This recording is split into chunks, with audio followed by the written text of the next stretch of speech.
The language of Qur'an easier than English. Assalamu alaikum. Welcome to lesson number 12. A new topic. This lesson we're going to be discussing the demonstratives. Demonstratives are words that are used to point to something. For example, I say this is a pen when I point to something near, and I say that is a mosque or that is a door, which when I'm pointing to something far away from me. So this is how demonstratives are used in the English language. Similarly, they're very commonly used in Arabic, and of course in the Quran they use more than 1,000 times. So demonstrative phrase is something new, which I mentioned to you in the mapping of Arabic session right at the beginning of this course. And we will also study the Arab as well as how they work within the idafa phrase, which we studied previously in lesson number 10 and 11 in some detail. And then we look at the jumla ismiya and demonstratives, how they work within the jumla itself. And we're going to learn something also called the pronouns of separation, how pronouns are used within that structure. So a lot to cover in this lesson. So let us begin with the blessed name of Allah, seeking the help of Allah, making dua to Allah Azza wa Jal. Rabbi zidni ilma, O my Lord, increase me in knowledge. Review of the map of Arabic. Alhamdulillah, if you recall back to the first session when I introduced you to the map of the Arabic language, we have already seen in some detail how the nominal sentences work in Arabic. We've also started doing the Murakkab Tawsifi, which we started off with. We've also done the Murakkab Jari and Murakkab Idafi in some detail.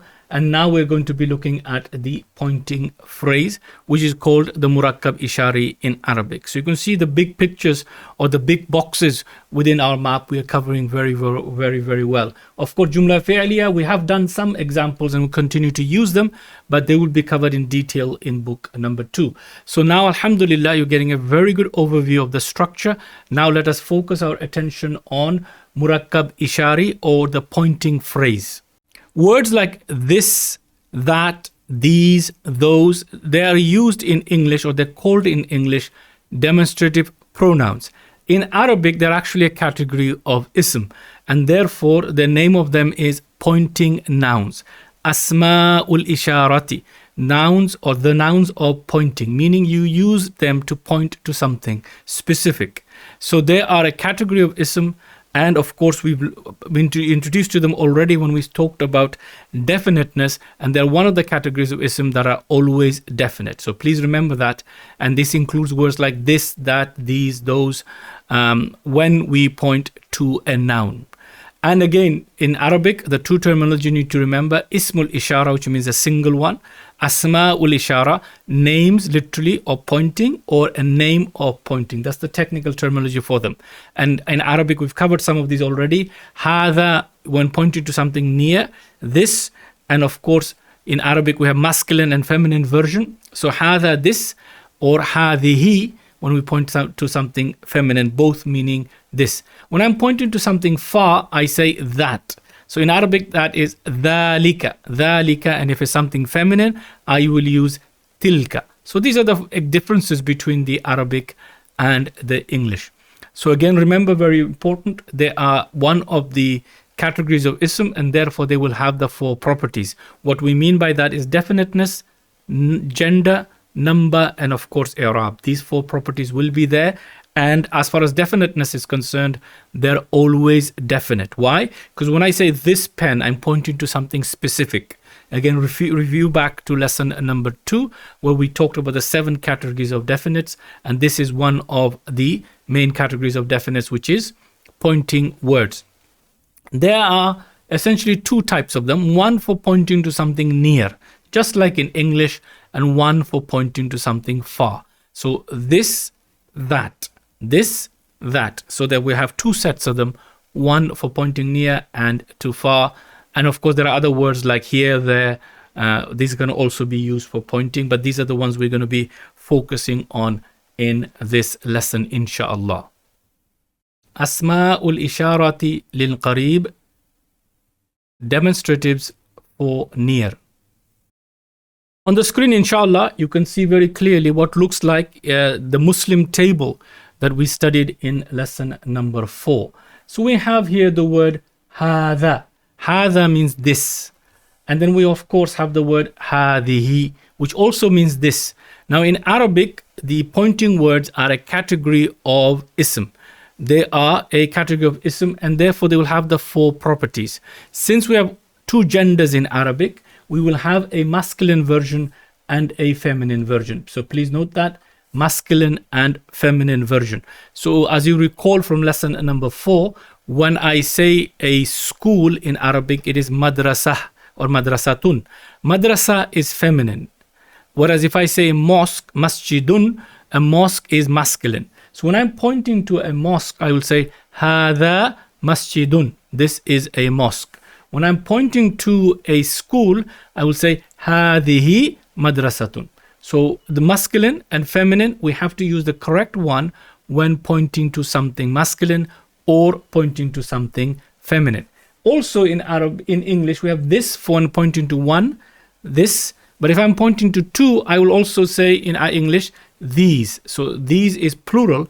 If I point into 3, 4, 1 million, I will still use these. So in English, we have this and these. In Arabic, of course, we have also a dual version. And hence you can see here the singular, the dual, and also we have a plural. So with the demonstratives for near, few points that you need to note. One, you will note that whether it is rafa, nasab or jar, it is the same version for the singular, meaning they are mabni.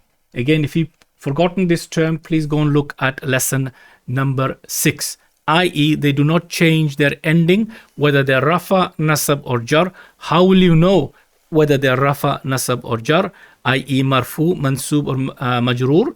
You will know them in the context they're being used. So again, remember the terms I used before. Rice, roll will indicate the i'rab, and of course the category of ism will show us how it expresses i'rab.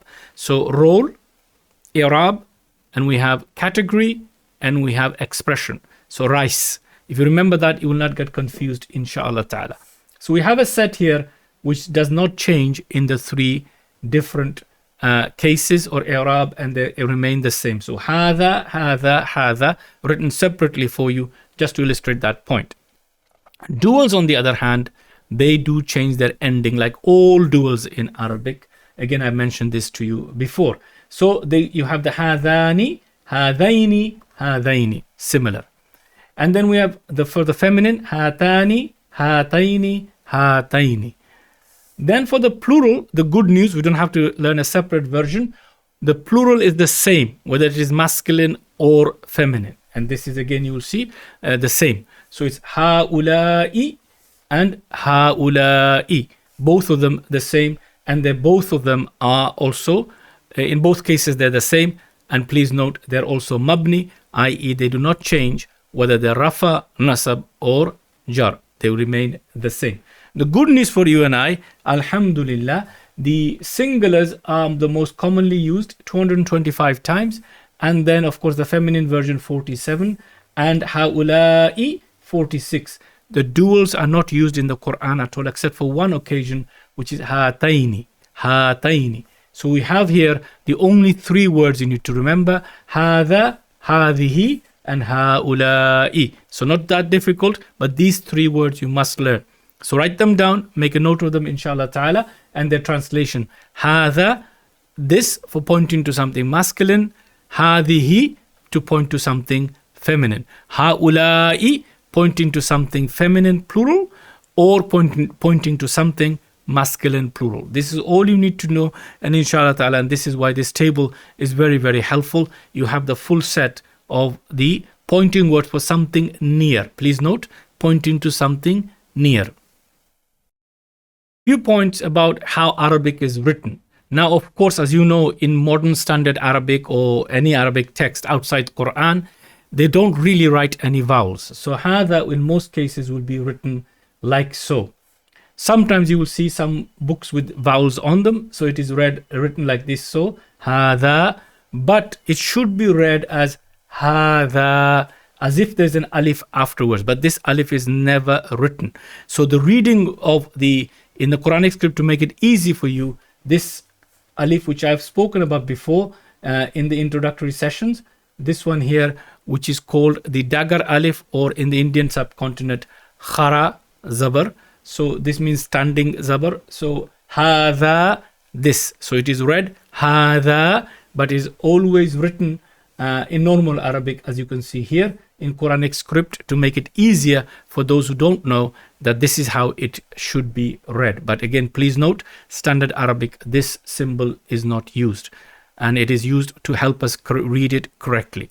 So haathaa, this. Haathaa, this. Please make a note of that in reading, as well as, of course, in writing, the differences between the way it should be. Please note, it is never written like so. I've only put it there for illustration purposes. So make a note of that. Inshallah, when you write for practicing learning, you can write like so or like so, but knowing how to read it correctly is very, very important. Also, the same thing with haadhihi.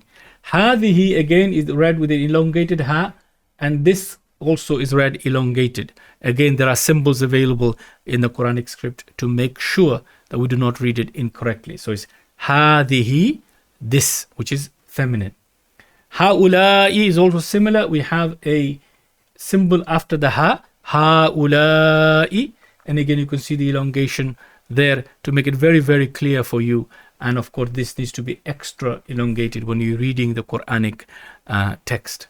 So these are the writing rules for specific to the Quran. And again, note them down, inshallah ta'ala, as you go through the lessons. And of course, when you see them written in the Quranic script. So summary, these are the three that you need to learn. Haathaa, haadhihi, and haulai. Please note their writing and their pronunciation for the sake of practice. So these three are the most important for us. Asma'ul isharati lil ba'id. Demonstratives for pointing to far. The next table is exactly the same as the one we've seen. For near, this is for far. So dhaalika is used for pointing to something masculine far away. So for example, if the mosque is far away, I say dhaalika masjidun. Dhaalika masjidun. If the school is far away, I'm pointing to it, I say tilka madrasatun. Tilka madrasatun. Again, we have the dual version.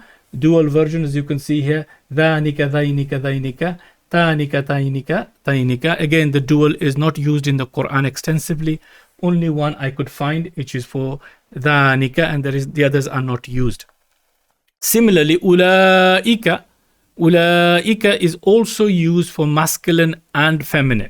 Okay, so it's used for masculine and feminine. There is no difference, and there are singular and the plural, like the ones we've seen before, are mabni, i.e. whether it is in the rafa, nasab or jar, there will be no change to the ending. These are the 2% of rare words where there is no change in whichever i'rab the noun or the ism, pointing noun, is used.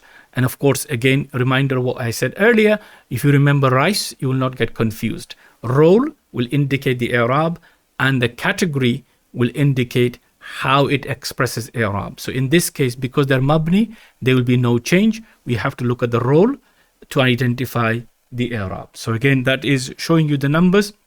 And dhaalika is used 479 times in the Quran. Tilka is used 43 times, and ulaika is used 206 times.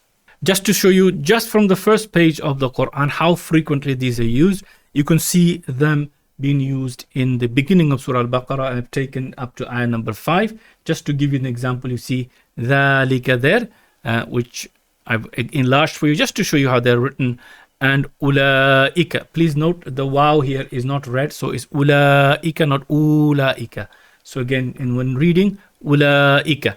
Please note those points, inshallah ta'ala.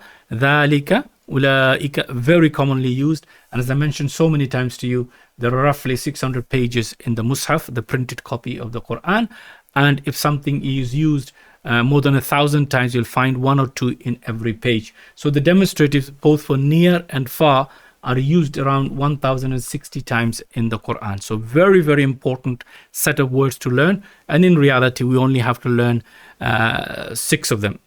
Okay, 6, not an endless list of the whole set. There's 6 of them, inshallah. 3 for near and 3 for far. So in conclusion, here are the two sets of pointing words. One's for pointing to near, one's for pointing to far. In both of them, please note that the singular and the plural are mabni. They do not change their word ending due to i'rab. They remain the same.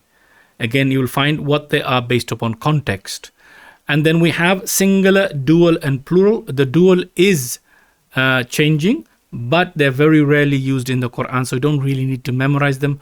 All duals in Arabic will follow the similar ending, aini, ani, aini, etc. So you can see that, alhamdulillah, demonstrated there. Please note the plural is used for both for masculine and feminine, and these are the details that you need to remember. So these are your demonstratives, only 6 of them you need, and they've been used in the Quran more than 1,000 times. Amazing Arabic. There is so much detail in some Arabic words. In fact, it is almost impossible to translate them into any other language, be it English. There are very few languages that have so much depth, far as I know. Now, we have words here, which you can see, they look identical, but there is a change in the ending. Dha, dhaalika, dhaliki, dhalikuma, dhalikum, dhalikunna. They are all translated in English as that. So I have no choice. There is no other option in English to translate them in any other way. All of them will be translated as that. Whether I say dha, dhaalika, dhaliki, dhalikuma, dhalikum, dhalikunna. So what is going on? What is the difference? There must be a difference. So what is the difference between them? And this is to do with the detail of the words. Now take a look at these two examples. Dhalika and dhaliki. Both I'm going to translate as that. Both are used in the Quran. So the word, you see, this word is actually a combination of 3 words. 3 separate words which have come together to form this word. So dha is the actual word which we use to point to something in Arabic. Dha, that. Li, on the other hand, it tells me I'm talking about something far away. That is the word for distant, pointing to something distant. Ka is the person I'm speaking to. Remember the pronouns we learned before? We did rabbuhu, rabbuhuma, rabbuhum. Okay, rabbuha, rabbuhuma, rabbuhunna. Rabbuka, rabbukuma, rabbukum. Rabbuki, rabbukuma, rabbukunna. Rabbi, rabbuna. Of course, his Rabb, their Rabb, etc. This attached pronoun, ka, is for you, masculine. So imagine I'm talking to you, one male person, one brother, and I'm pointing to something. So I'm talking to you, I will say dhaalika. So I'm talking to you, ka. That ka represents you, the person I'm speaking to. Very, very important. On the other hand, if I'm speaking to a sister, instead of saying dhaalika, I will say dhaliki. Dhaliki. The ki here is to demonstrate feminine.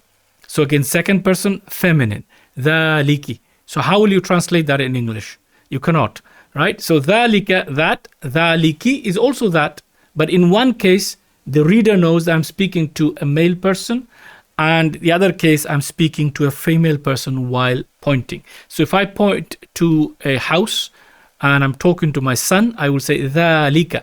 If I'm talking to my daughter, I will say dhaliki.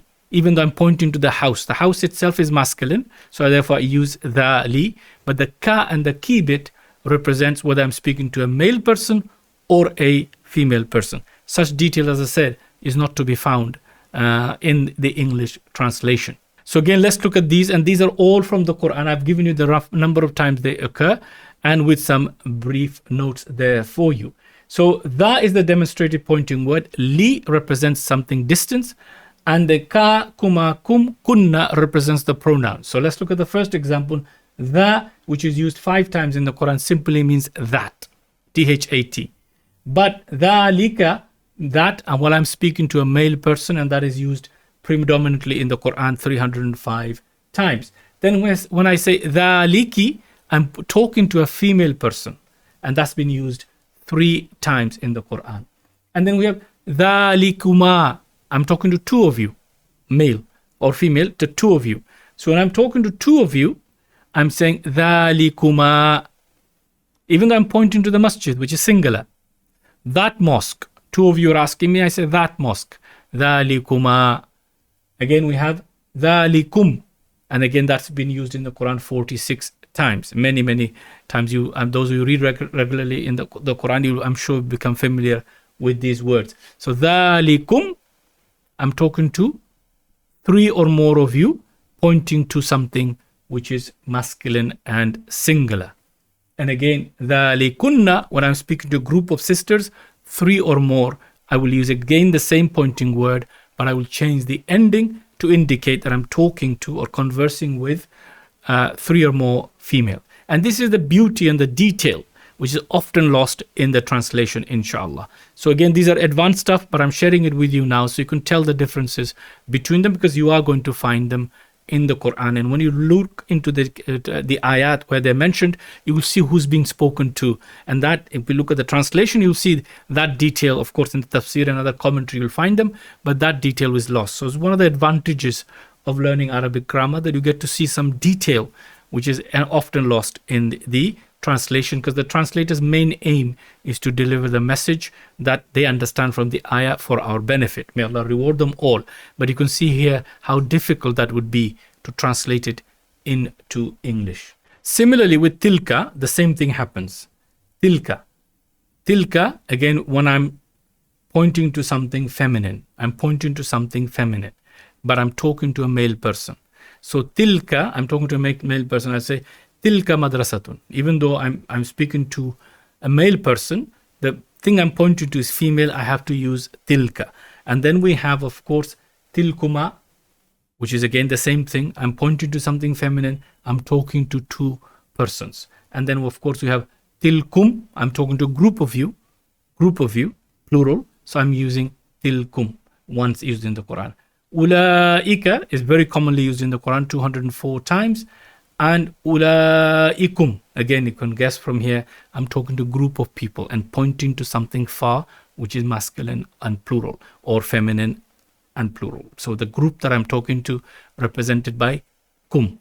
Please note those points, inshallah. And if you see the differences, now you know the details why the ending is different. There's another word, kadhalika, which is again similar to dhalika, but ka in the front. Remember, this ka is a harf of jar. So the translation of it is like that. Kadhalika. Kadhalika. Ka, harf of jar. And then, of course, after that, dhalika is coming. And dhalika is mabni. It will not change because of i'rab. So again, it will be the same. Otherwise, it is jar. Why? Because of the ka. Ka is a harf of jar, as you've studied back in lesson number 8 and 9 in some detail, alhamdulillah. So kadhaliki, again, when I'm talking to a sister, I want to say like that. And of course, kadhalikum, when I'm talking to a group of people. So please note that some more additional detail which you will not see within the rough translations that we will make or we will read ourselves. So some details there, alhamdulillah, for our benefit. So kadhalika, exactly the same, but the meaning will be something similar to like that. And the ka, ki, and the kum endings are there to represent the person I'm speaking to while pointing to or referring to something using the word like that. So again, brothers and sisters, please note this very, very important additional note, which I hope, inshallah, you're all finding beneficial. Dhalika, 3 parts. Dhalikum, 3 parts. The difference between ka and the kum is the person I'm speaking to while pointing. So the ka is one male person. Kum is 3 or more group of people while I'm pointing to something far away that is masculine. And that's how amazing the language is and how much amazing details there are within the words. And this is just one very beautiful illustrative examples. Though, as I said, this is studied in more advanced details lessons, I wanted to share it with you, and I hope, inshallah ta'ala, you find this beneficial. The demonstrative phrase, Murakkab Ishaari. What is the demonstrative phrase? Now, we've used other phrases. We used the harf of jar, ism majroor. We've done mudaf, mudaf ilayhi. But this is also a very important phrase. And a phrase, remember I said, is always different from a sentence, where a sentence gives us a complete meaning. A phrase gives us a partial meaning. Meaningful, valuable, but it's partial, it's not complete. So this is a mosque. This is a mosque in Arabic is haathaa masjidun. This should be very easy. It's a normal jumla ismiya. And of course we have the mubtada is definite and rafa, which you can see very well here, marked with an arrow pointing up. And the khabar is indefinite and rafa. So this is a sentence.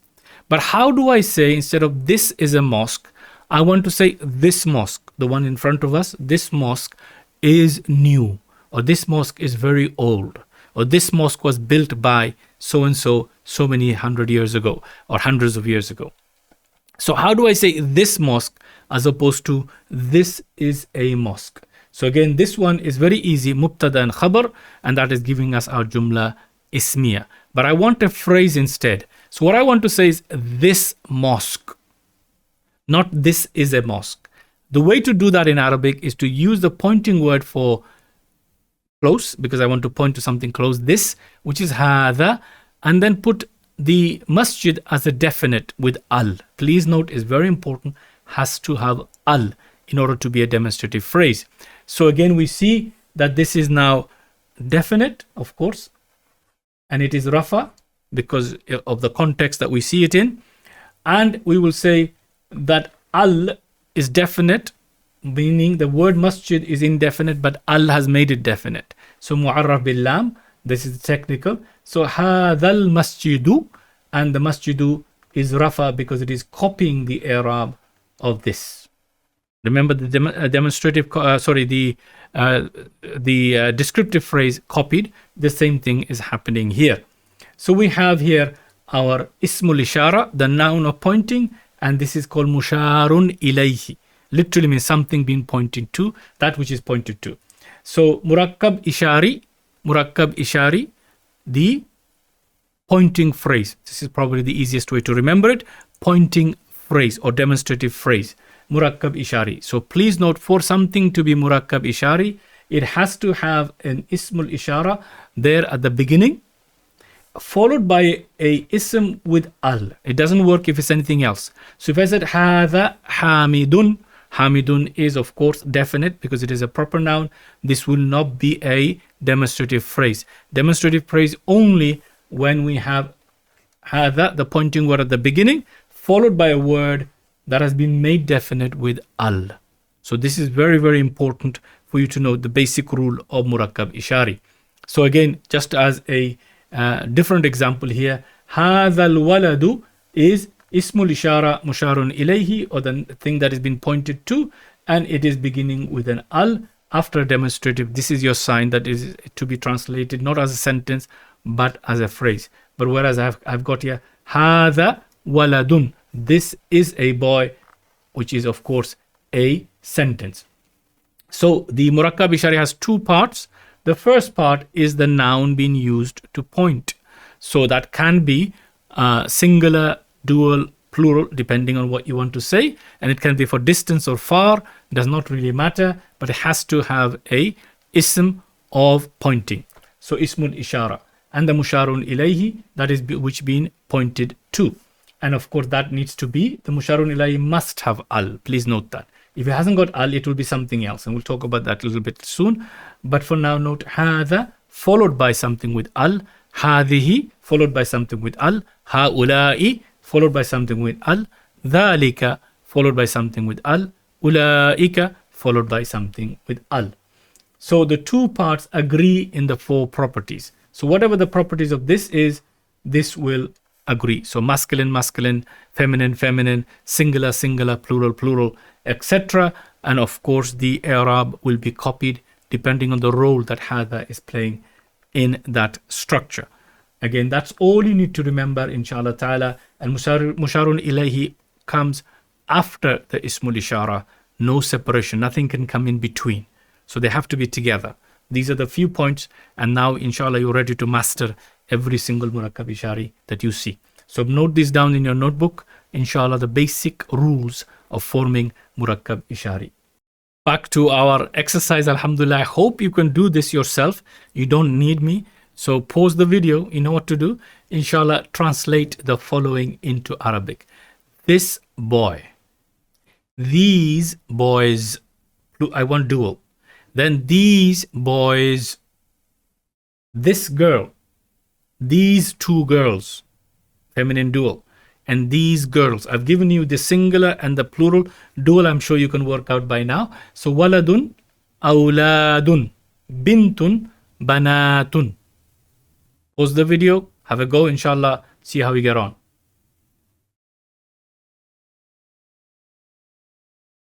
Alhamdulillah, I hope you've done the exercise. Let's continue with the answer. Haathaa. Okay, I want to say this boy. So what will it be? Haathal waladu. Remember, has to have al. Then for the dual, I have haadhani al waladani, two boys. These two boys. Haadhani al waladani, these two boys. And for these, the word is haulai. Okay, al awladu, because it's plural. Okay, al awladu. Awlad is singular. Plural. Indefinite, and al will make it definite. This is the bit that you need to get.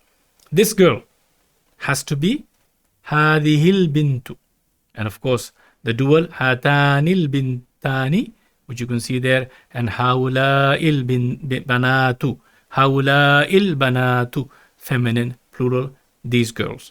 Don't worry if you got them wrong. Rewrite them down again, inshallah. If you got them right, alhamdulillah, well done. Either way, practice is the only way to learn. So you can see here the basic pointing words I mentioned before. The pointing word and the word that you're pointing to will match in gender, in number, in i'rab, and of course the noun that you're pointing to must have al, and prior to that you will have the noun of pointing.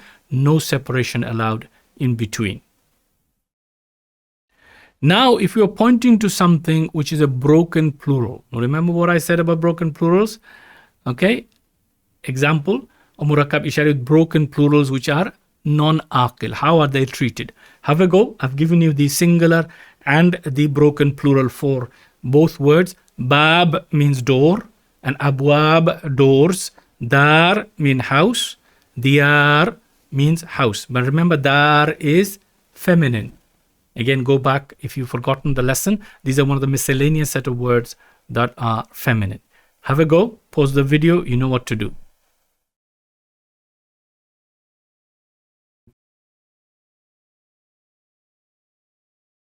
So this door in Arabic will be haadhal babu. These doors will be haadhihil abwabu. Again, why? Because broken plurals in Arabic are treated singular feminine. So both of them are masculine words, but here I'm treating this one as if it is feminine and singular. Of course, I'm pointing to something close. Then we have haadhihi daru, this house. Why haadhihi? Because this is actually feminine. This word is masculine, I forgot to mention. Okay. And then we also have haadhihi diyaru. Again, this is singular feminine, even though this is feminine and of course is plural. But in Arabic, it is used as if it is singular feminine. So please note this, inshallah ta'ala, you will see it in the Qur'an, and therefore it's an important point to note. Now, easy one for you for distant. Okay, that. You should remember what the word for that is, and those. Dhaalika, ulaika. And for the feminine, tilka, ulaika. So please complete the 6. Should be relatively easy, inshallah.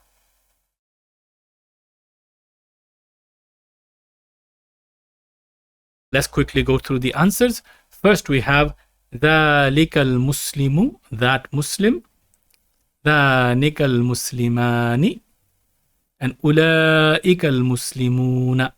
And then we have, of course, tilka al-muslimatu, dhaanika al-muslimatani, ulaika al-muslimatu. Again, hopefully, inshallah, I'm making dua that you're finding this relatively easy. Don't worry if you're not. Do it a couple of times until the rules sink in, inshallah. And then the same thing, this time, madrasa and madarisu, masjidun and masajidu. These are your 4 vocabulary. With this, remember we're dealing with broken plural, non-rational, so they by default they'll be treated as singular feminine. Have a go. So the answers are that school, tilka al-madrasatu, tilka al-madarisu, and then of course we have dhaalika al-masjidu, tilka al-masajidu. I hope this inshallah ta'ala makes sense and you've got them right. Again, do rewrite them down in your notes, otherwise you'll just listen and after an hour or so you'll forget what you have seen. So do write them down in your notebooks inshallah. Now when it comes to broken plural of rational being, aqil, there is a rule in Arabic where both can be used. So let me go through them. Haula'i, okay, men. Then I would say these men. I can also use haadhihi. So for example, haula'i rijalu, or I can say haadhihi rijalu. Both is done. So broken plural of rational, you have the choice of either treating it as it is or treating it as if it is singular feminine. It's a bit weird, but inshallah you'll get used to the rule. So ulaika, okay, and ar-rusulu, the messengers, ulaika ar-rusulu, the messengers, or tilka ar-rusulu. Again, this is from the Qur'an, those messengers. Both examples are there, inshallah, and is in use. So rajulun, singular, rijalun, plural, but it's a broken plural, not una, ina ending. Therefore, it is also aqil, meaning an intelligent being, rational being, that is angels, jinns and humans. Therefore, in that case, we have the choice of both are used in Arabic, and inshallah when you see them, you should be able to recognize. And as you'll note, all of them have al afterwards, and there is a pointing word before with nothing in between. So that's the basic rule. And the noun being pointed to, the ism, will copy the 4 properties of the word that is used for pointing. Alhamdulillah, this is the end of part 1 of the video for lesson 12. I'm going to do another one to continue the topics that are listed that we have not covered so far. So alhamdulillah, we looked at the demonstratives for near and far. As I said, you only need to learn 6 of them. They're not difficult. And of course, how to form the Murakkab Ishaari. You should now be very familiar with that, the basic rules. Again, review them. Make sure you've written the exercises down, and if you have to watch the video, pause and write them down inshallah, and make sure you keep a notebook with you or the key points. Remember, what I've done in this course, I've always tried is to remove the unnecessary, only keep that which is absolutely essential for you to learn, and so that you can start practicing it. Inshallah ta'ala, through practice you'll remember all the basic rules. I hope and pray inshallah that you found this video very, very useful. May Allah bless you for watching. May Allah reward you immensely for your time and your effort that you're spending in learning Arabic to understand Qur'an. May Allah subhanahu wa ta'ala make our journey of learning easy, and may the Qur'an be a blessing for us in this dunya, and may it be an intercession for us in the akhirah. Until the next lesson, Assalamu alaikum wa rahmatullahi wa barakatuhu. الذي علم بالقلم